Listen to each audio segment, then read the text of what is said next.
पहचान। कल हम पाठ 16 पूर्वाक्षर का पूर्वाग्रह इस पाठ के बारे में काफी जानकारी प्राप्त कर चुके हैं। हम ये भी जान लिए हैं कि व्यक्तियों के नाम या गांव शहरों के नाम को संक्षिप्तीकरण कर इंशियलों का उपयोग करके बोलने से जिस तरह उनका जो गौरव, उनका व्यक्तित्व किस तरह बदल जाता है, उनका अस्तित्व, मूल अस्तित्व क्या है, वो किस तरह और अपनापन खो बैठता है, ये सभी हम कल की पाठ में देख चुके हैं। क्या उसके लिए आप एक उदाहरण दे सकते हैं किसी गांव का जो उसका नाम संक्षिप्तीकरण करने से उनका मूल अस्तित्व खो बैठा है? ಅಂದ್ರೆ ನಿನ್ನೆ ತರಗತಿಯಲ್ಲಿ ನಾವು ಸಾಕಷ್ಟು ವಿಷಯಗಳನ್ನ ಅರ್ಥ ಮಾಡ್ಕೊಂಡ್ವಿ ಅಲ್ವಾ? ಅಂದ್ರೆ ವ್ಯಕ್ತಿಗಳ ಹೆಸರು ಅಥವಾ ಊರುಗಳ ಹೆಸರನ್ನ ನಾವು ಸಂಕ್ಷಿಪ್ತೀಕರಣಗೊಳಿಸೋದ್ರಿಂದ ಅದರ ಮೂಲ ಅಸ್ತಿತ್ವವನ್ನ ಅದು ಕಳೆದುಕೊಳ್ಳುತ್ತೆ. ಅಂದ್ರೆ ಯಾವುದೇ ಒಂದು ಊರಿಗಾಗ್ಲಿ ಅಥವಾ ಒಂದು ಊರಿಗೆ ಒಂದು ಹೆಸರನ್ನ ಕೊಟ್ಟಿದೀವಿ ಅಂದ್ರೆ ಆ ಊರನ್ನ, ಆ ಪ್ರಾಂತ್ಯವನ್ನ ಆಳಿದ ನಾಯಕನ ಒಂದು ವ್ಯಕ್ತಿತ್ವವನ್ನು ಆಧರಿಸಿ ಆ ಊರಿಗೆ ಆ ಹೆಸರನ್ನ ಕೊಟ್ಟಿರ್ತಾರೆ ಅಲ್ವಾ? ಹಾಗೆ ಅಂತಹ ಒಂದು ಊರಿನ ಹೆಸರನ್ನ ನಾವು ಇನಿಷಿಯಲ್ಗಳನ್ನ ಬಳಕೆ ಮಾಡಿ ಸಂಕ್ಷಿಪ್ತೀಕರಣಗೊಳಿಸಿಕೊಂಡಾಗ ಅದಕ್ಕೆ ಆ ಊರಿಗೆ ಆ ಹೆಸರನ್ನು ಯಾಕೆ ಕೊಟ್ಟಿದ್ದಾರೆ, ಅದರ ಅಸ್ತಿತ್ವ ಏನು ಅನ್ನೋದನ್ನೇ ಸಹ ಜನ ಮರೆತು ಹೋಗುವಂತಹ ಪ್ರಸಂಗಗಳು ಬರ್ತವೆ. ಉದಾಹರಣೆಗೆ ಟಿ ನರಸೀಪುರ, ಇದರ ಮೂಲ ಹೆಸರೇನು? ತಿರುಮಕೂಡಲು ನರಸೀಪುರ. ಟಿ ನರಸೀಪುರ ಅಂತ ಆದಾಗ ಮುಂದೊಂದು ದಿನ ಸಂಶೋಧಕರಿಂದ ಬಂದಂತ ಉತ್ತರ ಏನಾಗಿರುತ್ತೆ? ಅಲ್ಲಿ ಟೀ ಎಸ್ಟೇಟ್ ಇರಬಹುದು ಅಥವಾ ಟೀ ಸೊಪ್ಪನ್ನ ಜಾಸ್ತಿ ಬೆಳೀತಾ ಇರಬಹುದು, ಆ ಕಾರಣಕ್ಕಾಗಿ ಟಿ ನರಸೀಪುರ ಅಂತ ಕರೆದ್ರು ಅಂತ ಅನ್ನೋ ಒಂದು ನಿರ್ಣಯಕ್ಕೆ ಬರ್ತಾರೆ ಅಲ್ವಾ? ಹೀಗೆ ಅನೇಕ ಹೆಸರುಗಳು ಅದರ ಒಂದು ಅಸ್ತಿತ್ವವನ್ನ ಕಳೆದುಕೊಳ್ಳುವಂತಹ ಪರಿಸ್ಥಿತಿಯನ್ನ ನಾವು ಕಾಣ್ತೀವಿ. ಅದಕ್ಕೆ ಮತ್ತೊಂದು ಉದಾಹರಣೆ ಏನಪ್ಪಾ ಅಂದ್ರೆ ಹೊಳೆ ನರಸೀಪುರ. ಆ ಹೊಳೆ ನರಸೀಪುರವನ್ನ ಈಗ ಹೇಗ್ ಕರೀತಾರೆ ಜನ? ಹೆಚ್ ನರಸೀಪುರ, ಹೆಚ್ ಎನ್ ಪುರ ಅಂತ ಕರೀತಾರೆ ಅಲ್ವಾ? ಹೊಳೆನೂ ಇಲ್ಲ, ಹೊಳೆ ನರಸೀಪುರ ಅಂತ ಆ ಊರಿಗೆ ಆ ಹೆಸರನ್ನ ಯಾಕೆ ಕೊಟ್ರು? ಅಲ್ಲಿ ಹೇಮಾವತಿ ನದಿ ಹರಿತಾ ಇತ್ತು, ಶಾಂತಯುತವಾಗಿ ಹೇಮಾವತಿ ನದಿ ಹರಿತಾ ಇತ್ತು. ಅದೇ ನದಿಯ ದಂಡೆಯ ಮೇಲೆ ಶಕ್ತಿಯುತವಾದಂತಹ ಒಂದು ನರಸಿಂಹ ದೇವರ ದೇವಸ್ಥಾನ ಇತ್ತು. ಆ ಕಾರಣಕ್ಕಾಗಿ ಅಲ್ಲಿ ಹೊಳೆ ನರಸೀಪುರ ಅಂತ ಹೆಸರು ಬಂತು. ಆದ್ರೆ ಈಗ ಅದೇನಾಗಿದೆ? ಹೆಚ್ ಎನ್ ಪುರ ಅಂತ ಆಗಿದೆ. ಹೀಗೆ ಆ ಇನಿಷಿಯಲ್ಗಳನ್ನ ಬಳಕೆ ಮಾಡೋದ್ರಿಂದ ಆ ಊರಿನ ಅಂದ್ರೆ ಆ ಊರಿಗೆ ಯಾಕೆ ಹೆಸರು ಕೊಟ್ರು ಅನ್ನೋ ಅಸ್ತಿತ್ವವನ್ನೇ ಜನ ಹೆಚ್ ಎನ್ ಪುರ ಅಂದ ಹೊಳೆ ನರಸೀಪುರ ಅಂದಾಗ ಅಲ್ಲಿ ಜನ ಒಂದ್ ಸ್ವಲ್ಪ ಕಲ್ಪನೆ ಮಾಡ್ಕೊಳ್ತಾರೆ ಅಲ್ವಾ? ಅಲ್ಲೇನೋ ಒಂದು ನರಸಿಂಹನ ದೇವಸ್ಥಾನ ಇರಬಹುದು ಅಂತ ನಮಗೆ ನೋಡಿದ ತಕ್ಷಣನೇ, ಆ ಊರಿನ ಹೆಸರನ್ನ ಕೇಳಿದ ತಕ್ಷಣನೇ ಆ ದೇವರ ಕಲ್ಪನೆ ಬರುತ್ತೆ. ಹೆಚ್ ಎನ್ ಪುರ ಅಂದಾಗ ಯಾವ್ದಾದ್ರೂ ದೇವರ ಕಲ್ಪನೆ ಬರೋದಕ್ಕೆ ಸಾಧ್ಯನಾ ನಮಗೆ? ಹಾಗಾಗಿ ಆಮೇಲೆ ಇನ್ನೊಂದು ಉದಾಹರಣೆಯನ್ನ ನಾವು ನೋಡಿದ್ವಿ, ಕೆಡಿ ಪಾಳ್ಯ ಅಂತ. ಅದರ ನಿಜವಾದ ಹೆಸರೇನು? ಪಾಳ್ಯ. ಅಲ್ಲಿ ಆ ನಾಯಕ ಆಳ್ವಿಕೆ ಮಾಡಿದಂತಹ ಆ ನಾಯಕ ಅಷ್ಟು ದಕ್ಷನಾಗಿ ಜನರ ಪ್ರೀತಿಯನ್ನ ಗಳಿಸಿ ಯಶಸ್ವಿಯಾಗಿ ಆಡಳಿತವನ್ನ ಮಾಡಿದ. ಆ ಕಾರಣಕ್ಕಾಗಿ ಅಲ್ಲಿ ಏನಂತ ಆ ಹೆಸರು ಬಂದಿತ್ತು? ಅದಕ್ಕೆ ಪಾಳ್ಯ ಅಂತ ಬಂದಿತ್ತು.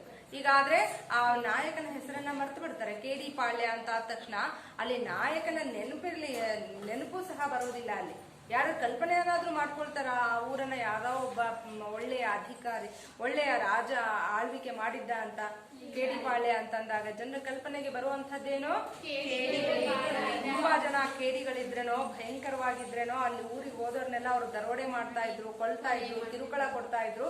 ಆ ಕಾರಣಕ್ಕಾಗಿ ಊರಿಗೆ ಏನ್ ಹೆಸರು ಬಂದಿರಬಹುದು? ಪಾಳ್ಯ ಅಂತ ಬಂದಿರಬಹುದು ಅಂತ ಯೋಚನೆ ಮಾಡ್ತಾರೆ. ಹೀಗೆ ಆ ಊರುಗಳು ಇನಿಷಿಯಲ್ಗಳ ಬಳಕೆ ಮಾಡೋದ್ರಿಂದ ತನ್ನ ಅಸ್ತಿತ್ವವನ್ನ ಕಳೆದುಕೊಳ್ತವೆ ಅನ್ನೋದನ್ನ ನಾವು ನೋಡಿದ್ವಿ. तो अब हम आज के पाठ में और कौन कौन से नगर, शहर और व्यक्ति किस तरह इस संक्षिप्तीकरण से अपना अस्तित्व खो बैठे हैं वो देखेंगे. उससे पहले हम कठिन शब्दार्थ के बारे में भी कुछ जानकारी प्राप्त कर लेंगे। तो आइए देखते हैं कौन कौन से कठिन शब्दार्थ आए हैं। ಉಲ್ಜನ್ ಲಂಗ ಅಥವಾ ಪೇಚಿಗೆ ಸಿಲುಕು ಹಾಕಿಕೊಳ್ಳುವಂಥದ್ದು, ಗೋಜಲು ಆಗುವಂಥದ್ದಕ್ಕೂ ಸಹ ನಾವೇನಂತ ಕರಿತೀವಿ, ಉಲ್ಜನ್ ಅಂತ ಕರಿತೀವಿ. ಸರಿಯಾದ ನಿರ್ಣಯಕ್ಕೆ ಬರದೇ ಇರುವಂತಹ ಪರಿಸ್ಥಿತಿ, ಗೊಂದಲ ಆಗುವಂಥದ್ದು, ಇದನ್ನ ಮಾಡ್ಲು ಅದನ್ನ ಮಾಡ್ಲು ಅನ್ನುವಂಥ ಪರಿಸ್ಥಿತಿ ಇರುತ್ತಲ್ಲ, ಅದಕ್ಕೆ ನಾವೇನಂತ ಕರಿತೀವಿ, ಹಿಂದಿಲಿ ಉಲ್ಜನ್ ಅಂತ ಕರಿತೀವಿ. छुपाना अडगिसु, जरूरत आवश्यकते, पुकारना कतार कतार ಅಂದ್ರೆ ಸಾಲು, गर्दन ಕುತ್ತಿಗೆ, खैरियत ಕುಶಲಕ್ಷೇಮ आम बात सामान्य ಮಾತು, आम आदमी ಅಂದ್ರೆ सामान्य मनुष्य, सामान्य जन. जिह्वा नालिगे, शक संदेह अनुमान. ये आज जो पाठ पढ़ रहे हैं हम, उसमें आए हुए कठिन शब्दार्थ है. उसके साथ साथ इस पाठ में कुछ विलोम शब्द भी आए हैं, उनके बारे में देख लेते हैं. अपना पराया, सहज असहज, नया पुराना, सुंदर कुरु, मुश्किल आसान, अच्छा बुरा, कीर्ति अपकीर्ति, हानि लाभ. ये इस पाठ में आए हुए विलोम शब्द है. तो आइए अब हम देखते हैं आज कौन कौन से शहरों का नाम संक्षिप्तीकरण हुआ है. कालमुद्दन दोड्डी आज के यम दोड्डी कहलाता है. KM ದೊಡ್ಡಿ कहलाता है. ಕಾಲಮುದ್ದನ ದೊಡ್ಡಿ ಅನ್ನೋದು ಒಂದು ಸುಂದರವಾದ ಒಂದು ಊರಿನ ಹೆಸರು. ಆದ್ರೆ ಈಗ ಕಾಲಮುದ್ದನ ದೊಡ್ಡಿ ಏನಾಗಿದೆ, ಈಗ KM ದೊಡ್ಡಿ ಅಂತ ಆಗಿದೆ. ಪತಾ ನಹಿ ಕಬ್ ಶ್ರವಣ ಬೆಳಗೋಳ SB ಗೋಲಾ ಬನ್ ಜಾಯೇಗಾ. ಲೇಖಕರು ಹೇಳ್ತಾ ಇದ್ದಾರೆ, ಇಲ್ಲಿ ಇಷ್ಟೆಲ್ಲ ಊರಿನ ಹೆಸರುಗಳನ್ನ ನಾವು ಮೇಲಿಂದ ನೋಡ್ಕೊಂಡು ಬಂದ್ವಿ ಅಲ್ವಾ, ಅವೆಲ್ಲ ಸಂಕ್ಷಿಪ್ತೀಕರಣಗೊಂಡು ತಮ್ಮ ಮೊದಲಿನ ಅಸ್ತಿತ್ವವನ್ನ ಕಳೆದುಕೊಂಡು ಬಿಟ್ಟಿದ್ದಾರೆ. ಮೊದಲಿನ ಉತ್ತಮ ಚಾರಿತ್ರ್ಯ ಆಗ್ಲಿ ಅಥವಾ ಆ ರಾಜರ ಒಂದು ಆಳ್ವಿಕೆಯ ಪ್ರಭಾವ ಆಗ್ಲಿ ಯಾವುದೂ ಸಹ ಆ ಊರಿನ ಹೆಸರಿನಲ್ಲಿ ನಮಗೆ ಕಣ್ಣಿಗೆ ಕಾಣಿಸೋದಿಲ್ಲ ಅಲ್ವಾ. ಅದಕ್ಕೆ ಲೇಖಕರು ಇಲ್ಲಿ ಹೇಳ್ತಾ ಇದ್ದಾರೆ. ಯಾರು ಈ ಪಾಠದ ಲೇಖಕರು? ರಾಮಾನುಜಂ. ಅವ್ರು ಹೇಳ್ತಾ ಇದ್ದಾರೆ, ಶ್ರವಣ ಬೆಳಗೋಳ SB ಗೋಲಾ ಬನ್ ಜಾಯೇಗಾ. ಪತಾ ನಹಿ ಕಬ್ ಶ್ರವಣ ಬೆಳಗೋಳ SB ಗೋಲಾ ಬನ್ ಜಾಯೇಗಾ. ಶ್ರವಣ ಬೆಳಗೋಳ ಅಂತ ಹೇಳಿದ ತಕ್ಷಣನೇ, ಆ ಹೆಸರು ಕೇಳಿದ ತಕ್ಷಣ ನಮಗೆ ಕಲ್ಪನೆಗೆ ಬರುವಂತದ್ದೇನು? ಶ್ರವಣ ಬೆಳಗೋಳದಲ್ಲಿ ಏನಿದೆ? ಎಂಥ ಮೂರ್ತಿ ಇದೆ? ಗೊಮ್ಮಟೇಶ್ವರನ ಏಕಶಿಲಾ ಮೂರ್ತಿ ಇದೆ ಅಲ್ವಾ. ಅದು ಕಲ್ಪನೆ ಬರುತ್ತೆ. ನಾವು ನೋಡಿರ್ಲಿ ಅಥವಾ ಆ ಸ್ಥಳವನ್ನ ನೋಡದೇ ಇರ್ಲಿ, ಪುಸ್ತಕದಲ್ಲಿ ಓದಿರುವಂತಹ ಆಧಾರದ ಮೇಲೆ ನಾವು ಶ್ರವಣ ಬೆಳಗೋಳ ಅಂದ ತಕ್ಷಣನೇ ಗೊಮ್ಮಟೇಶ್ವರ ಮೂರ್ತಿಯನ್ನ ನೆನಪು ಮಾಡ್ಕೊಳ್ತೀವಿ ಅಲ್ವಾ. ಆದ್ರೆ ಆ ಶ್ರವಣ ಬೆಳಗೋಳ ಅನ್ನೋ ಹೆಸರನ್ನ ತೆಗೆದು SB ಗೋಳ ಅಂತ ಮಾಡ್ಬಿಟ್ರೆ ಅವಾಗ ನಮಗೆ ಆ ಗೊಮ್ಮಟೇಶ್ವರ ಮೂರ್ತಿಯ ಕಲ್ಪನೆ ಬರೋದಕ್ಕೆ ಸಾಧ್ಯನಾ? ಅದಕ್ಕೆ ಇಲ್ಲಿ ಲೇಖಕರು ಹೇಳ್ತಾ ಇದ್ದಾರೆ, ಯಾರಿಗ್ ಗೊತ್ತು ಈಗಿನ ಕಾಲದ ಜನರ ಬಾಯಲ್ಲಿ ಸಿಕ್ಕಾಕೊಂಡು ಆ ಶ್ರವಣ ಬೆಳಗೋಳ SB ಗೋಳ ಅಂತ ಯಾವಾಗ ಆಗುತ್ತೋ ಗೊತ್ತಿಲ್ಲ ಅಂತ. ವಿಜಯಪುರ ವಿಪುರ ಬನ್ ಜಾಯೇಗಾ. ವಿಜಯಪುರ ಎಷ್ಟು ಸುಂದರವಾಗಿದೆ ಅಲ್ವಾ ಹೆಸರು ಕೇಳೋದಕ್ಕೆ. ಆ ವಿಜಯಪುರನ ತುಂಡು ಮಾಡಿ ವಿಪುರ ಅಂತ ಮಾಡಬಹುದು. दो तीन शब्दों से बने नामों में पूर्वाक्षरों के प्रयोग से ಹ್ರಸ್ವೀಕರಣ हो जाता है. ಹೀಗೆ ಕರೆಯೋದಕ್ಕೆ ತುಂಬಾ, ವಿಜಯಪುರ ತುಂಬಾ ದೊಡ್ಡದಾಗಿರುವಂತಹ ಉದ್ದವಾಗಿರುವಂತಹ ಹೆಸರೇನಲ್ಲ ಅಲ್ವಾ. ತುಂಬಾ ಚಿಕ್ಕದಾಗಿರುವಂತಹ ಹೆಸರು, ತುಂಬಾ ಸುಲಭವಾಗಿ ಯಾವುದೇ ಕಷ್ಟ ಇಲ್ಲದಂಗೆ ನಾವು ಯಾವುದೇ ಉಚ್ಚಾರಣೆಯ ದೋಷವೂ ಸಹ ಇಲ್ಲದ ಹಾಗೆ ಅದನ್ನ ಉಚ್ಚಾರಣೆ ಮಾಡಬಹುದು ಅಲ್ವಾ. ಈಗ ತುಂಬಾ ಒತ್ತಕ್ಷರಗಳಿರುವಂತಹ ತುಂಬಾ ಕ್ಲಿಷ್ಟವಾಗಿರುವಂತಹ ಶಬ್ದಗಳಾದ್ರೆ ನಾವು ಉಚ್ಚಾರಣೆ ಮಾಡಬೇಕಾದಾಗ ಸ್ವಲ್ಪ ತಪ್ಪುಗಳಾಗೋದು ಸಹಜ. ಆದ್ರೆ ವಿಜಯಪುರ ಅಂತ ಕರೆಯೋದಿಕ್ಕೆ ಯಾವುದೇ ಉಚ್ಚಾರಣೆಯ ದೋಷ ಆಗೋದಿಲ್ಲ ಅಲ್ವಾ. ಆ ರೀತಿ ಅಷ್ಟು ಚಿಕ್ಕದಾಗಿರುವಂತಹ ಹೆಸರುಗಳನ್ನು ಸಹ ಜನ ಏನ್ ಮಾಡ್ತಾ ಇದ್ದಾರೆ, ಈಗ ಸಂಕ್ಷಿಪ್ತೀಕರಣಗೊಳಿಸ್ತಾ ಇದ್ದಾರೆ. ಇನ್ನೂ ಚಿಕ್ಕದಾಗಿ ಮಾಡ್ಬೇಕು ಅಂತ ಅವನ್ನ ತುಂಬಾ ಇನ್ಷಿಯಲ್ಗಳಲ್ಲೇ ತುಂಬಾ ಸಣ್ಣದಾಗಿ ಅವುಗಳನ್ನ ಉಚ್ಚಾರಣೆ ಮಾಡ್ಬೇಕು ಅಂತ ಹೇಳಿ ಬಯಸ್ತಾ ಇದ್ದಾರೆ. आजकल लंबे लंबे नाम पुकारने के लिए लोगों के पास ಸಮಯ ನಹಿ ಹೇ. ಈಗ ಉದ್ದವಾದ ಲಂಬೆ ಲಂಬೆ ಇಸ್ಕಾ ಅರ್ಥ ಕ್ಯಾ ಹೋತಾ ಹೈ?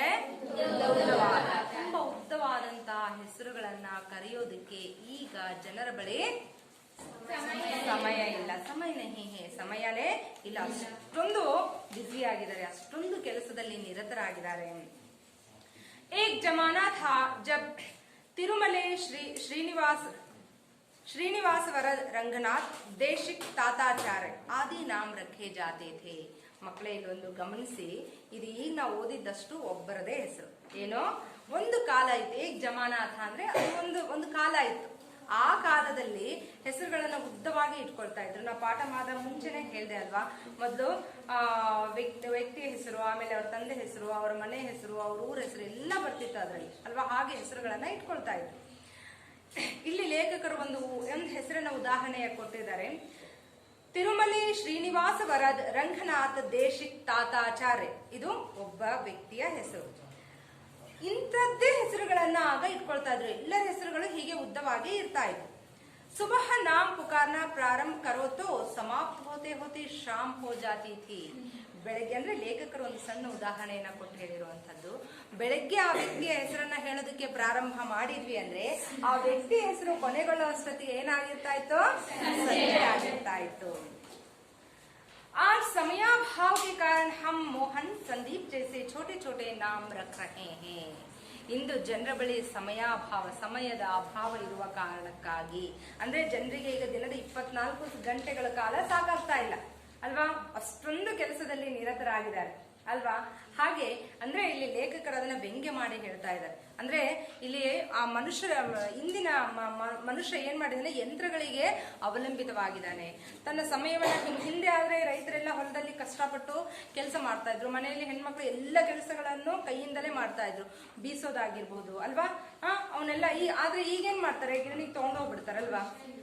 ಪ್ರತಿಯೊಂದು ಕೆಲಸಕ್ಕೂ ಸಹ ಯಂತ್ರಗಳನ್ನ ಅವಲಂಬನೆ ಮಾಡಿದ್ದಾನೆ. ಆದ್ರೂ ಈಗಿನ ಮನುಷ್ಯನಿಗೆ ಸಮಯ ಸಾಕಾಗ್ತಾ ಇಲ್ಲ. ಯಾಕಂದ್ರೆ ಮೊಬೈಲ್ ನೋಡೋದಕ್ಕೆ ಟೈಮೇ ಸಾಕಾಗ್ತಾ ಇಲ್ಲ ಮನುಷ್ಯನಿಗೆ. ಹಾಗಾಗಿ ಇಂದು ಮನುಷ್ಯರಿಗೆ ಸಮಯದ ಅಭಾವ ಇರುವ ಕಾರಣಕ್ಕಾಗಿ ತುಂಬಾ ಜಗಮೋಹನ್, ಸಂದೀಪ್, ಸುಧಾ ಈ ತರದ ಹೆಸರುಗಳನ್ನ ಇಟ್ಕೊಳ್ತಾ ಇದ್ದಾರೆ.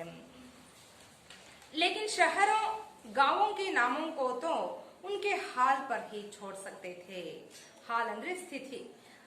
ಹಾಲ್ ಅನ್ನೋ ಶಬ್ದದ ಅರ್ಥ ಏನಾಗುತ್ತೆ? ಸ್ಥಿತಿ. ಅಂದ್ರೆ ಲೇಖಕರು ಹೇಳ್ತಾ ಇದ್ದಾರೆ, ವ್ಯಕ್ತಿಗಳು ತಮ್ಮ ಹೆಸರುಗಳನ್ನ ಉದ್ದವಾಗಿರುವಂತ, ಹೀಗೆ ಉದಾಹರಣೆಗೆ ತಿರುಮಲೆ ಶ್ರೀನಿವಾಸ ವರದ್ ರಂಗನಾಥ್ ದೇಶಿಕ್ ತಾತಾಚಾರ್ಯ ಅನ್ನೋ ಹೆಸರಿನ ಬದಲಾಗಿ ಸಂಜಯ್, ದೀಪಕ್, ಮೋಹನ್, ರಾಕೇಶ್ ಅಂತ ಹೆಸರಿಟ್ಕೊಳ್ತೀವಲ್ವಾ.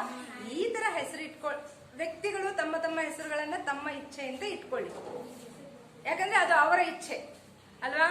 ಆದ್ರೆ ತಮ್ಮ ಹೆಸರುಗಳ ಜೊತೆಗೆ ಊರುಗಳ ಹೆಸರನ್ನ ಅವರು ಈ ರೀತಿ ಸಂಕ್ಷಿಪ್ತೀಕರಣಗೊಳಿಸುವಂತಹ ಗೋಜಲಿಗೆ ಹೋಗಬಾರ್ದಾಗಿತ್ತು. ಅವುಗಳನ್ನ ಅವಳ ಪಾಡಿಗೆ, ಅಂದ್ರೆ ಆ ಊರುಗಳ ಹೆಸರನ್ನ ಅವ್ರ ಪಾಡಿಗೆ ಅದನ್ನ ಬಿಟ್ಬಿಡ್ಬೇಕಾಗಿತ್ತು. ಅಂದ್ರೆ ಆ ಊರಿನ ಹೆಸರಿನ ಮೊದಲಿನ ಅಸ್ತಿತ್ವ ಹಾಗೆ ಉಳ್ಕೊಳ್ತಾ ಇತ್ತು. ತನ್ನ ಅಸ್ತಿತ್ವವನ್ನು ಕಳೆದುಕೊಳ್ತಾ ಇರ್ಲಿಲ್ಲ, ತನ್ನತನವನ್ನ ಅದು ಕಳೆದುಕೊಳ್ತಾ ಇರ್ಲಿಲ್ಲ. जो अस्तित्व पहले था वो वैसा ही रहता था, वो अपनापन भी वैसा ही रहता था. लेकिन लोग क्या कर रहे हैं, शहर और अपने नामों के साथ साथ शहर और गांवों के नाम को भी संक्षिप्तीकरण कर रहे हैं. इसलिए उस गांव या शहर के मूल अस्तित्व क्या हो रहा है, खो जा रहा है, अपनापन भी नहीं है. ಇಲ್ಲಿ ಆ ಊರಿನ ಹೆಸರುಗಳನ್ನ ಸಂಕ್ಷಿಪ್ತೀಕರಣಗೊಳಿಸ್ತಾ ಇರೋದ್ರಿಂದ ಅಲ್ಲಿ ತನ್ನ ಅಸ್ತಿತ್ವವನ್ನ ಆ ಊರುಗಳು ಏನ್ ಮಾಡ್ತಾ ಇದಾವೆ, ಕಳೆದುಕೊಳ್ತಾ ಇದಾವೆ. शायद अंग्रेजों ने भी अपने गांवों के नामों को इस तरह विकृत नहीं किया होगा. ಇಲ್ಲಿ ಸಾಮಾನ್ಯವಾಗಿ ನಾವು ಬ್ರಿಟಿಷರು ನಮ್ಮನ್ನ ಆಳ್ವಿಕೆ ಮಾಡಿ ಸುಮಾರು 200 ವರ್ಷಗಳ ಕಾಲ ನಮ್ಮನ್ನ ಆಳ್ವಿಕೆ ಮಾಡಿ ಸುಮಾರು ಹಲವಾರು ವ್ಯಕ್ತಿಗಳ ಒಂದು ಪ್ರಯತ್ನದ ಫಲವಾಗಿ ತಮ್ಮ ಸರ್ವಸ್ವವನ್ನು ತ್ಯಾಗ ಮಾಡಿ ತಮ್ಮ ಪ್ರಾಣವನ್ನ ಬಲಿದಾನ ಕೊಟ್ಟು ಕೊನೆಗೆ ನಮಗೆ ಸ್ವಾತಂತ್ರ್ಯವನ್ನ ತಂದು ಕೊಟ್ರಲ್ವಾ. ಅವರೆಲ್ಲರ ಬಲಿದಾನದ ಪ್ರತೀಕ ನಾವೀಗ ಸ್ವತಂತ್ರವಾಗಿ ಜೀವನವನ್ನ ಮಾಡ್ತಾ ಇದ್ವಿ. ಅವರು ಬ್ರಿಟಿಷರು ಭಾರತವನ್ನ ಬಿಟ್ಟು ಹೋದ್ರೂ ಸಹ ಅವರ ಭಾಷೆಯ, ಅಂದ್ರೆ ಆಂಗ್ಲ ಭಾಷೆಯ ವ್ಯಾಮೋಹ ನಮ್ಮನ್ನ ಬಿಟ್ಟು ಹೋಗಿಲ್ಲ ಅಲ್ವಾ. ಆದ್ರೂ ಸಹ ನಾವು ಇಂಗ್ಲಿಷ್ ಭಾಷೆಗೆ ಅತಿಯಾಗಿ ವ್ಯಾಮೋಹಕ್ಕೆ ಒಳಗಾಗಿದ್ವಿ. ಆದ್ರೆ ಬ್ರಿಟಿಷರು ತಮ್ಮ ಹೆಸರುಗಳನ್ನ ಸಂಕ್ಷಿಪ್ತೀಕರಣ ಎಷ್ಟು ಮಟ್ಟಿಗೆ ಮಾಡ್ಕೊಂಡಿದ್ದಾರೋ ಗೊತ್ತಿಲ್ಲ, ಆದ್ರೆ ಅವರು ಯಾರೂ ಸಹ ಊರಿನ ಹೆಸರುಗಳನ್ನ ಈ ರೀತಿಯಾಗಿ ಇನ್ಶಿಲ್ಗಳಲ್ಲಿ, ಅಂದ್ರೆ ಈಗ ಹೆಂಗೆ ಶ್ರವಣ ಬೆಳಗೊಳನ ಏನಂತ ಆಗ್ಬಹುದು ಅಂತ ಲೇಖಕರ ಕರೆದ್ರು ಎಸ್ ಬಿ ಗೋಳ ಅಂತ, ಕೇಡಿಪಾಳ್ಯ ಈ ರೀತಿಯಾಗಿ ಬ್ರಿಟಿಷರು ತಮ್ಮ ಊರುಗಳ ಹೆಸರನ್ನ ಸಂಕ್ಷಿಪ್ತೀಕರಣಗೊಳಿಸುವಂತಹ ಗೋಜಲಿಗೆ ಹೋಗಿಲ್ಲ. ಆ ವಿಷಯಕ್ಕೆ ಅವ್ರು ಕೈ ಹಾಕಿಲ್ಲ. ಊರನ್ನ ಹೆಸರುಗಳನ್ನ ಅದ್ರ ಪಾಡಿಗೆ ಅವನ್ನ ಬಿಟ್ಟಿದ್ದಾರೆ. ಮೊದಲು ಹೇಗಿದ್ವೋ ಈಗಲೂ ಹಾಗೆ ಇದಾವೆ. ಆದ್ರೆ ಈಗ ನಮ್ಮ ಭಾರತೀಯರು ಏನ್ ಮಾಡ್ತಾ ಇದ್ದಾರೆ, ಅವುಗಳನ್ನ ಇನಿಷಿಯಲ್ಗಳಲ್ಲಿ ಸಂಕ್ಷಿಪ್ತೀಕರಣಗೊಳಿಸಿ ಅವುಗಳ ಅಸ್ತಿತ್ವವನ್ನೇ ಅಳಿಸಿ ಹಾಕ್ತಾ ಇದ್ದಾರೆ.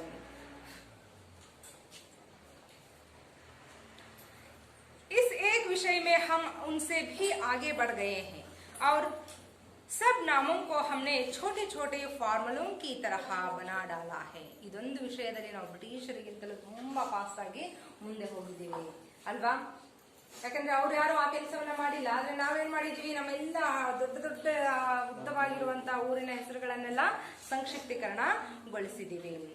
ಆದ್ರಿಂದ ಅವುಗಳನ್ನೆಲ್ಲ ಸಣ್ಣ ಸಣ್ಣ ಫಾರ್ಮುಲಾಗಳಂತೆ, ಸಣ್ಣ ಸಣ್ಣ ಇನಿಷಿಯಲ್ಗಳಲ್ಲಿ ಸಣ್ಣ ಸಣ್ಣ ಹೆಸರುಗಳನ್ನ ಕರೆಯೋದಕ್ಕೆ ತುಂಬಾ ಸುಲಭವಾಗುವಂತೆ ನಾವೀಗ ಮಾಡ್ಕೊಂಡಿದ್ದೀವಿ. इस नाममय संसार में झूठों है यहाँ जग वाले सिद्धांतानुसार हम उनके आद्य नामों को ಅದೃಶ್ಯ ಬನಾ ರಹೇ ಹೇ. ಈ ಹೆಸರುಗಳಿಂದಲೇ ಇರುವಂತಹ ಒಂದು ಸುಂದರವಾದಂತಹ ಮಾಯಾ ಜಗತ್ತು ಇಲ್ಲಿ ಅಲ್ವಾ? ಪ್ರತಿಯೊಬ್ಬರನ್ನು ಹೆಸರಿನಿಂದಲೇ ಗುರುತಿಸಬೇಕು. ಹಾಗೆ ಗುರುತಿಸೋದಕ್ಕೆ ಸಾಧ್ಯನಾ? ಮೊದಲೊಂದು ಪುರಾತನ ಕಾಲದಲ್ಲಿ, ಏನು ಮನುಷ್ಯನ ಉಗಮವಾಗ್ತಾ ಇರುವಂತಹ ಕಾಲದಲ್ಲಿ ಆದ್ರೆ ಮನುಷ್ಯನಿಗೆ ಹೆಸರುಗಳು ಇರ್ತಾ ಇರಲಿಲ್ಲ. ಪ್ರಾಣಿಗಳಂತೆ ಹೆಂಗೆ ಸನ್ನೆಗಳ ಮೂಲಕ ಬೆಕ್ಕು ನಾಯಿಗಳಿಗೆ ಹೆಸರು ಇಡ್ತೀವ, ಈಗ ನಾವು ನಮ್ಮ ಮನೆಗಳಲ್ಲಿ ಸಾಕಿರುವಂತಹ ಬೆಕ್ಕು ನಾಯಿಗಳಿಗೆ ಹೆಸರಿಂದ ಕರಿತೀವಿ ಅಲ್ವಾ? ಆದ್ರೆ ಮೊದ್ಲು ಯಾವುದಕ್ಕೂ ಹೆಸರು ಇರ್ಲಿಲ್ಲ ಅಲ್ವಾ? ಆಗ ಅವರು ಸನ್ನೆಗಳ ಮೂಲಕ ಮಾತಾಡ್ತಾ ಇರಬಹುದಾಗಿತ್ತೇನೋ. ಆದ್ರೆ ಈಗ ಪ್ರತಿಯೊಬ್ಬರನ್ನು ಗುರುತಿಸೋದು ಹೆಸರಿನ ಮೂಲಕವೇ ಅಲ್ವಾ?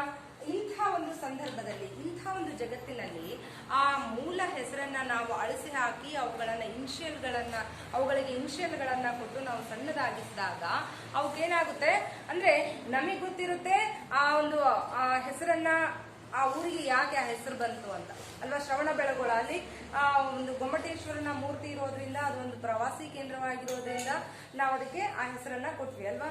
ಆದ್ರೆ ಇದನ್ನ ಎಸ್ ಬಿ ಗೋಳ ಅಂತ ಮಾಡಿದ್ವಿ ಅಂದ್ರೆ ಮುಂದಿನ ಪೀಳಿಗೆಯವರಿಗೆ ಆ ಒಂದು ಸ್ಥಾನಕ್ಕೆ, ಆ ಒಂದು ಜಾಗಕ್ಕೆ ಅಷ್ಟು ಪಾವಿತ್ರ್ಯತೆ ಇದೆ ಅನ್ನೋದೇ ಸಹ ಗೊತ್ತಾಗದೇ ಹೋಗ್ಬೋದು. ಆ ಕಾರಣಕ್ಕಾಗಿ ಈ ರೀತಿ ಮಾಡುವುದು ತಪ್ಪು ಅಂತ ಹೇಳಿ ಇಲ್ಲಿ ಲೇಖಕರು ಅಭಿಪ್ರಾಯವನ್ನ ಪಡ್ತಾ ಇದ್ದಾರೆ. मुझे लगता है व्यवहार में आसानी लाने के लिए आगे चलकर हमारे सारे व्यवहारों में इसी तरह की ಹುರುಸ್ವ ಅಭಿವ್ಯಕ್ತಿ का ಸ್ಟೈಲ್ ಚಲ್ ಪಡೇಗಾ. ಇಲ್ಲಿ ಲೇಖಕರು ಅಭಿಪ್ರಾಯ ಪಡ್ತಾ ಇರೋದೇನಪ್ಪಾ ಅಂತಂದ್ರೆ, ತಮ್ಮ ವ್ಯವಹಾರವನ್ನ ಸುಲಭೀಕರಣಗೊಳಿಸಿಕೊಳ್ಳುವುದಕ್ಕಾಗಿ, ಅಂದ್ರೆ ಕೆಲಸವನ್ನ ಮಾಡುವಂತ ಸಂದರ್ಭದಲ್ಲಿ ಉದ್ದವಾದ ಹೆಸರಿತ್ತು ಅಂದ್ರೆ ಅವ್ರನ್ನ ಬೇಗ ಕರೆಯೋದಕ್ಕಾಗೋದಿಲ್ಲ. ಒಂದು ಕಾರ್ಯಾಲಯದಲ್ಲಿ, ಒಂದು ಆಫೀಸಲ್ಲಿ, ಒಂದು ಕಾರ್ಯಾಲಯದಲ್ಲಿ ಸುಮಾರು ಒಂದು 20 ಜನ ಆದ್ರೂ ಕೆಲಸ ಮಾಡ್ತಾ ಇರ್ತೀವಲ್ವಾ? ಪ್ರತಿಯೊಬ್ಬರ ಹೆಸರು ತುಂಬಾ ಉದ್ದವಾಗಿತ್ತು ಅಂದ್ರೆ ಅವ್ರನ್ನ ಕರೆಯೋ ಅಷ್ಟೊತ್ತಿಗೆ ಅರ್ಧ ಕೆಲಸ ಮಾಡ್ಬಿಡ್ಬೋದು ಅಲ್ವಾ? ಆ ರೀತಿಯಾಗಿ ತಮ್ಮ ವ್ಯವಹಾರವನ್ನ ಸುಲಭ ಮಾಡಿಕೊಳ್ಳೋದಕ್ಕಾಗಿ ಆ ಹೆಸರನ್ನ ಏನ್ ಮಾಡಿದ್ರು ಜನ, ಚಿಕ್ಕದಾಗಿ ಸಣ್ಣದಾಗಿ ಅಂದ್ರೆ ಇನಿಷಿಯಲ್ಗಳ ಮೂಲಕ ಬೇಗ ಕರೆದು ಬೇಗ ಅವರಿಂದ ಕೆಲಸ ಮಾಡಿಸ್ಕೊಳ್ಬೇಕು ಅನ್ನೋ ಕಾರಣಕ್ಕಾಗಿ ಅವುಗಳನ್ನು ಸಂಕ್ಷಿಪ್ತೀಕರಣಗೊಳಿಸಿದ್ರು. ಅದು ಒಂದು ರೀತಿ ಸ್ಟೈಲ್ ಆಗಿ ಹೊರಹೊಂತು. उदाहरण के लिए अगर कोई कहे है कि मैंने एक संकल्प किया है, उसके लिए टीडी जाकर वीसी के दर्शन कर आऊंगा. ಈಗ ನೀವೆಲ್ಲ ಒಂದು ಹಂಗೆ ಕಲ್ಪನೆ ಮಾಡ್ಕೊಳ್ರಿ, ನೀವೆಲ್ಲ ಇದೊಂದು ಆಫೀಸ್, ನೀವೆಲ್ಲ ಆಫೀಸಲ್ಲಿ ಕೆಲಸ ಮಾಡುವಂತಹ ಕಾರ್ಮಿಕರು. ನಿಮ್ಮಲ್ಲೇ ಒಬ್ಬ ಕೆಲಸ ಮಾಡುವಂತಹ ಉದ್ಯಮಿ ಏನಂತ ಹೇಳ್ತಾರೆ, ಕಲ್ಪನೆ ಮಾಡ್ಕೊಳ್ಳುವಂಥದ್ದು, ಹಾಗೆ ನೀವು ಊಹಿಸಿಕೊಳ್ಳುವಂಥದ್ದು. ಅವ್ರೇನ್ ಹೇಳ್ತಾರೆ, ಮೈ ಟಿಡಿ ಜಾಕರ್ ವಿಸಿ ಕೆ ದರ್ಶನ್ ಕರ್ ಆऊंगा. ಅವನು ಹೇಳ್ತಾನೆ, ನಾನು ಟಿಡಿಗೆ ಹೋಗಿ ವಿಸಿ ಅವ್ರ ದರ್ಶನ ಮಾಡಿ ಬರ್ತೀನಿ ಅಂತ. ತಕ್ಷಣ ಗೊತ್ತಾಗುತ್ತಾ ಏನು ಟಿಡಿ ಅಂದ್ರೆ ಏನು, ವಿಸಿ ಅಂದ್ರೆ ಏನು? उसके लिए टीडी तो हमें आश्चर्य में नहीं पड़ना चाहिए. ಆ ಉದ್ಯಮಿ, ನಿಮ್ಮ ಸ್ನೇಹಿತ ಆ ರೀತಿಯಾಗಿ ಹೇಳಿದ್ರೆ ನಾವು ಆಶ್ಚರ್ಯ ಪಡ್ಬೇಕಾಗಿಲ್ಲ. ಯಾಕಂದ್ರೆ ಬದಲಾಗುತ್ತಿರುವ ಜಗತ್ತಿಗೆ ನಮ್ಮನ್ನೂ ಸಹ ನಾವು ಬದಲಾಯಿಸ್ಕೊಳ್ಬೇಕಲ್ವಾ? ನಾವು ಅದಕ್ಕೆ ಈಗ ಅಪ್ಡೇಟ್ ಆಗಿದೀವಿ ಅಂತ ಹೇಳ್ತಾರಲ್ವಾ, ಹಾಗೆ ನಾವು ಸಹ ಬದಲಾಯಿಸ್ಕೊಳ್ಬೇಕಂದ್ರೆ ಅವನು ಏನ್ ಹೇಳ್ದ ಅವನ ಮಾತಿನ ಹಿಂದಿನ ಅರ್ಥವನ್ನ ನಾವು ಸಹ ಬೆಳೆಸಿಕೊಳ್ಳುವಂತ ಒಂದು ಜಾಣತನವನ್ನು ನಾವು ಸಹ ಕಲಿಬೇಕಾಗುತ್ತೆ, ಅದರ ಅರ್ಥವನ್ನ ನಾವು ಸಹ ತಿಳ್ಕೊಳ್ಬೇಕಾಗುತ್ತೆ. ಅಂದ್ರೆ ಅದರ ಅರ್ಥ ಏನಪ್ಪಾ ಅಂದ್ರೆ इसका अर्थ यहाँ होगा कि तिरुपति देवालय जाकर वेंकटचलपति के दर्शन कर आऊंगा. ಟಿಡಿ जाकर विसीद के दर्शन कर आऊंगा ಅಂದ್ರೆ ಏನು? ಟಿಡಿ ಅಂದ್ರೆ ಏನು? ತಿರುಪತಿ ದೇವಾಲಯ. ಟಿ ಅಂದ್ರೆ ತಿರುಪತಿ, ಡಿ ಅಂದ್ರೆ ದೇವಾಲಯ. ತಿರುಪತಿ ದೇವಾಲಯ जाकर ವೆಂಕಟಚಲಪತಿ के दर्शन कर आऊंगा. ವೆಂಕಟ ಸ್ವಾಮಿಯ ದರ್ಶನವನ್ನ ಮಾಡಿ ಬರ್ತೀನಿ ಅಂತ ಹೇಳಿ ಅವರು ಹೇಳಿದ್ರು. उसी तरह अगर कोई कहे कि यम कोटे जाकर सिया स्वामी से मिलकर आऊंगा, ಅದೇ ರೀತಿಯಾಗಿ ಇನ್ನೊಬ್ಬ ಉದ್ಯಮಿ ಹೇಳ್ತಾನೆ, ನಾನು ನೀನು ಟಿಡಿ तुम टीडी जाकर वीसी के दर्शन करके आए तो मैं यम कोटे जाकर सिया स्वामी से मिलकर आऊंगा. ಇನ್ನೊಬ್ಬ ಉದ್ಯಮಿ ಹೇಳ್ತಾನೆ, ನೀನು ಟಿಡಿಗೆ ಹೋಗಿ ವಿಸಿ ಅವರ ದರ್ಶನ ಮಾಡಿದ್ರೆ ನಾನು ಎಂ ಕೋಟೆಗೆ ಹೋಗಿ ಸಿಆರ್ ಸ್ವಾಮಿಯನ್ನ ಭೇಟಿಯಾಗಿ ಬರ್ತೀನಿ ಅಂತ. ಎಂ ಕೋಟೆ ಅಂದ್ರೇನು? ಮೇಲುಕೋಟೆ. इसका मतलब यहाँ है कि ಮೇಲುಕೋಟೆ जाकर ಚಲುವ ನಾರಾಯಣ ಸ್ವಾಮಿ से मिलकर आऊंगा. ಮೇಲುಕೋಟೆಗೆ ಹೋಗಿ ಚಲುವ ನಾರಾಯಣ ಸ್ವಾಮಿಯನ್ನ ಭೇಟಿಯಾಗಿ ಬರ್ತೀನಿ ಅಂತ ಮತ್ತೊಬ್ಬ ಹೇಳ್ತಾನೆ. वैसे ही अगर कोई अस्तित्व महाशय कहे, कोई आस्तिक महाशय कहे कि वीजी स्वामी का अभिषेक करना है तो समझना चाहिए कि ವೇಣುಗೋಪಾಲ್ ಸ್ವಾಮಿ का अभिषेक किया जा रहा है. ಅದರಲ್ಲೇ ಮತ್ತೊಬ್ಬ ಉದ್ಯಮಿ ಹೇಳ್ತಾನೆ ಏನಂತ, ನೀವು ನಾನು ವಿಜಿ ಸ್ವಾಮಿ का ಅಭಿಷೇಕ್, ನನಗೆ ವಿಜಿ ಸ್ವಾಮಿಯ ಅಭಿಷೇಕ ಮಾಡಿಸೋದಿದೆ. ವಿಜಿ ಸ್ವಾಮಿ ಅಂತಂದ್ರೆ ವೇಣುಗೋಪಾಲ ಸ್ವಾಮಿಯವರ ಅಭಿಷೇಕವನ್ನ ಮಾಡಿಸ್ಬೇಕು ಅಂತ ಮತ್ತೊಬ್ಬ ಹೇಳ್ತಾರೆ. ಹೀಗೆ ಮನುಷ್ಯ ಎಷ್ಟು ಸೋಮಾರಿಯಾಗಿದ್ದಾನೆ, ಅವನಿಗೆ ಎಷ್ಟು ಸಮಯದ ಅಭಾವ ಇದೆ ಈಗ ಅಂತಂದ್ರೆ, ಕೊನೆಗೆ ನಮ್ಮ ಹೆಸರುಗಳು, ವ್ಯಕ್ತಿಯ ಹೆಸರುಗಳ ಹೋದ ಊರಿನ ಹೆಸರುಗಳನ್ನು ಸಹ ಸಂಕ್ಷಿಪ್ತೀಕರಣಗೊಳಿಸಿಕೊಂಡ, ದೇವರ ಹೆಸರನ್ನೂ ಸಹ ಪೂರ್ತಿಯಾಗಿ ಹೇಳಲಿಕ್ಕೆ ಆಗದೆ ಇರುವಷ್ಟು ಸೋಮಾರಿಯಾಗಿ ಮನುಷ್ಯ ಬದಲಾಗ್ತಾ ಇದ್ದಾನೆ. हमारी बिलीगिरी रंगन बेट्टा तो BR हिल्स बनकर पूरा अंग्रेजी हो गया है. ಬಿಳಿಗಿರಿ ರಂಗನ ಬೆಟ್ಟ, ನೀವೆಲ್ಲ ಹಲವಾರು ಚಿತ್ರಗಳ ಚಲನಚಿತ್ರಗಳ ಹಾಡುಗಳಲ್ಲಿ ಕೇಳಿರ್ಬೋದಲ್ವಾ ಬಿಳಿಗಿರಿ ರಂಗನ ಬೆಟ್ಟ ಅನ್ನೋ ಪದವನ್ನ. ಎಷ್ಟು ಸುಂದರವಾಗಿರುವಂತಹ ಪದ ಅಲ್ವಾ. ಆದ್ರೆ ಈಗ ಪೂರ್ತಿಯಾಗಿ ಇಂಗ್ಲಿಷ್ ಮಯವಾಗಿ ಆ ಹೆಸರು ಬದಲಾಗಿದೆ. ಏನಂತ ಆಗಿದೆ ಈಗ? ಅದು BR हिल्स ಅಂತ ಆಗಿದೆ.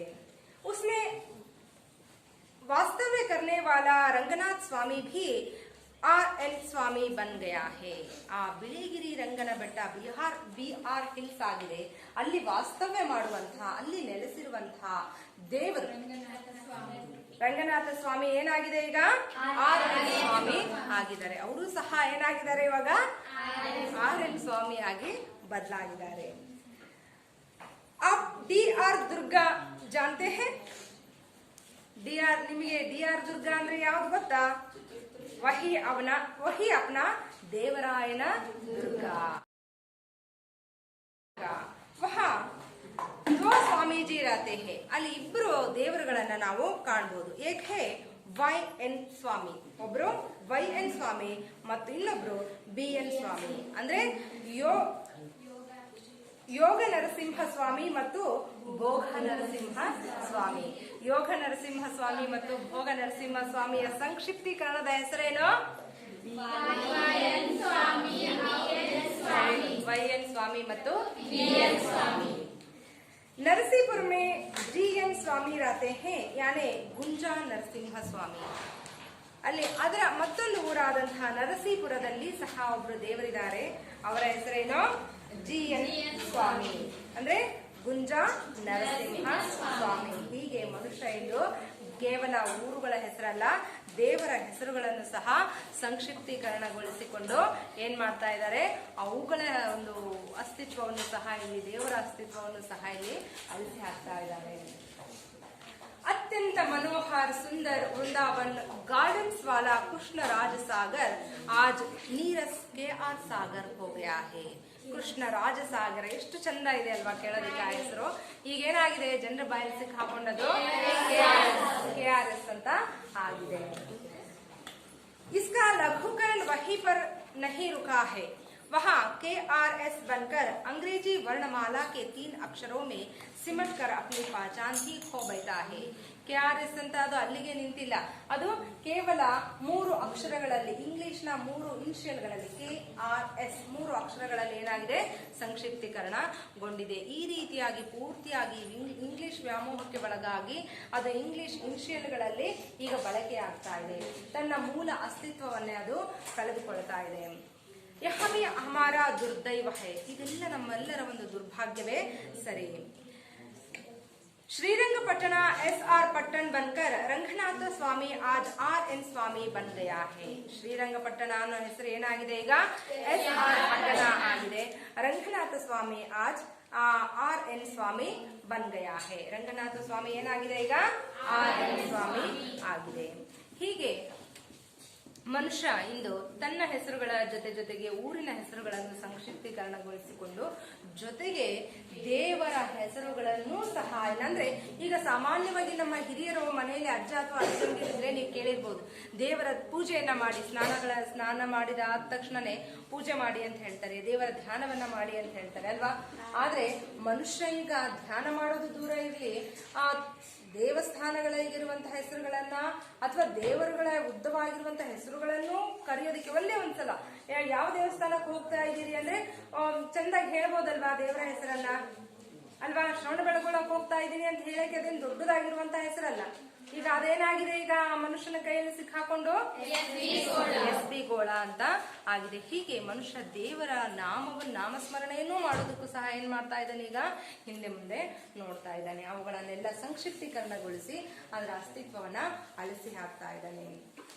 तो बच्चों ये था आज का पाठ. कल के पाठ में देखेंगे और कौन कौन से गांव है जो मनुष्य के हाथों में संक्षिप्तीकरण होकर किस तरह अपना अपनापन खोकर अस्तित्व खोकर बैठा है.